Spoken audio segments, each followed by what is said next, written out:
विद्यार्थी बंधू भगिनींनो, आज हा नवीनच अनुभव मला मिळाला. पहिल्यांदा असं वाटलं का वाढदिवसाचाच कार्यक्रम आहे, फुगे वगैरे केक वगैरे आणला आणि असा उपक्रम या शाळेत होतो त्याचा रीतीचा थोडा आनंद पण झाला.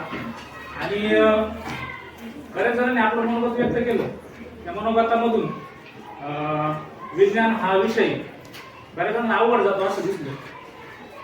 तर 5वीला तुमचा हा विषय मराठी माध्यमातून होता आणि नंतर 6वीला नवीन विषय तो इंग्लिश माध्यमातून आला.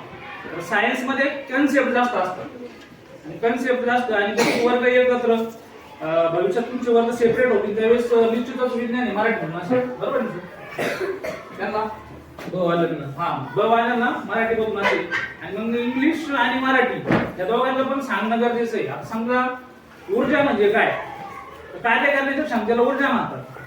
बरोबर नाही, तेच capacity to do work is called energy. आता हे शब्द हे दोघांना पण माहित असावे, कानावरून ते जावे, म्हणून मी मराठी आणि इंग्लिश ह्या दोन्ही भाषेतून शिकवलं. त्याच्यामध्ये बऱ्याच जणांचे कन्सेप्ट क्लिअर नाही आणि सायन्स मध्ये जास्तीत जास्त कन्सेप्ट असतात प्रयोगावर आणि सायन्स असतो. प्रयोग बरेच गोष्टी तुम्हाला करून पहा, लक्षात ठेवा, हे त्याच्यात असतं बघा. ते प्रयोग तुम्ही केले पाहिजे, त्यातून अनुभव घेतला पाहिजे. आणि विशेष म्हणजे विज्ञानामध्ये त्याचा रोजच्या रोज अभ्यास केला पाहिजे. तर बऱ्याच वेळेस तुम्हाला काही शंका आहे का असं मी विचारलं, बऱ्याच जणांनी काही शंका सांगितलंच नाही. नंतर मग ते काय होतं एकाच वेळेस आणि गणित या विषयामध्ये तुमचा बेस पक्का असतो, कारण त्याचं तुम्हाला क्रिया येत असतात आणि त्याच्यात वर्ड प्रॉब्लेम असेल त्याच्यात अडचण येते लक्षात. परंतु सायन्स मध्ये टोटल थेरॉटिकल लेखी स्वरूपात असतं आणि हे करण्याचा तुमचा सराव असला पाहिजे. आणि 6वीचं विज्ञान म्हणजे काही एवढं आवड नाही, घंटा मारण्याची काही निश्चितच गरज नाही, कारण 9वीचं विज्ञान आहे बऱ्याच वर्षापासून होत, 10 वर्ष झाले तेव्हापासून आहे. आणि गणिताचा विषय आहे, गणितामध्ये तुम्हाला आकडेमोड असल्यामुळे निश्चितच लवकर समजतो.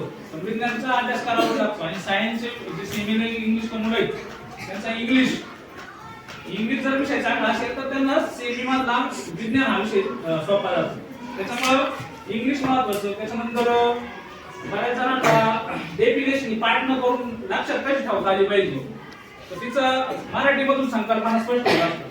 बरोबर ना, मराठी माध्यमातून आपली संकल्पना स्पष्ट होतात. म्हणूनच ते शब्द मराठीतून सांगतो आणि इंग्लिश मधून पण सांगतो. तर इंग्लिश टू इंग्लिश जर सांगितलं तर जे समजतंय ते पण समजणार तुम्हाला लक्षात. आणि परीक्षा आता आपली पुढच्या आठवड्यात आहेच, त्याच्यात लेखी स्वरूपाची तुम्हाला ती परीक्षा असेल, पण तोंडी स्वरूपाची आपल्याला परीक्षा आपल्याला घ्यायची होती. आणि एक चॅप्टर मी तुम्हाला दिला होता मोशनवर. आता मोशन चॅप्टर मध्ये बरेच जणांचा मी तोंडी घेतली, ओरल घेतली आणि त्याच्यामधून बरेचसे प्रश्न त्यांचा हातून गेले, तुमच्या पण कानावर ते पडले.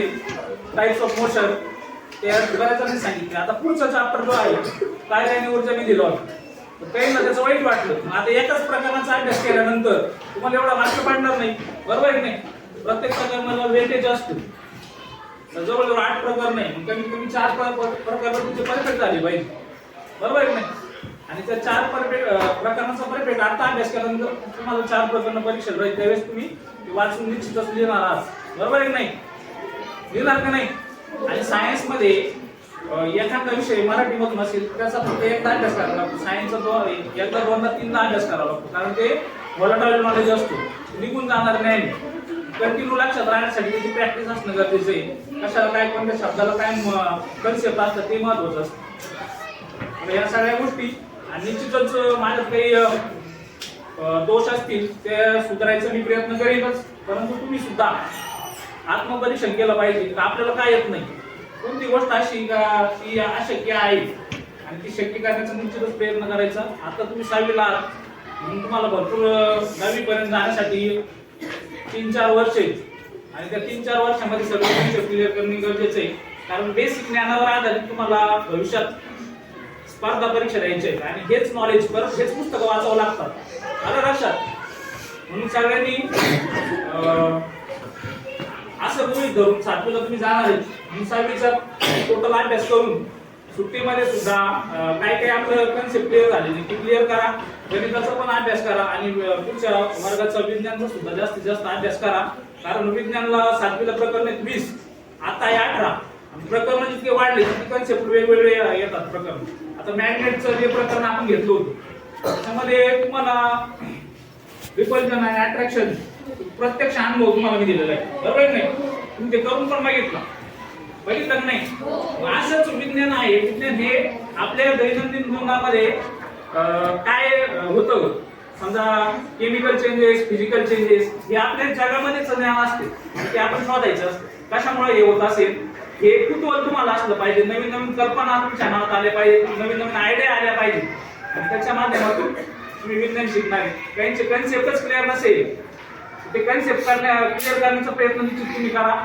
आता आमचा बचा वर्ग जो आहे त्याला बऱ्याचशा अडचणी निर्माण होतात. बचे मुलं बोलले, बचे मुलं जे आहे त्यांना जर मराठीमधून काही घेतलंच नाही तर भविष्यात ते परत त्यांना कोणत्या शब्दाचा अर्थ निश्चित समजणार. ऍक्सलरेशन शब्द आहे, त्याला मराठीमधून काय म्हणतात कोण सांगतं? ऍक्सलरेशन.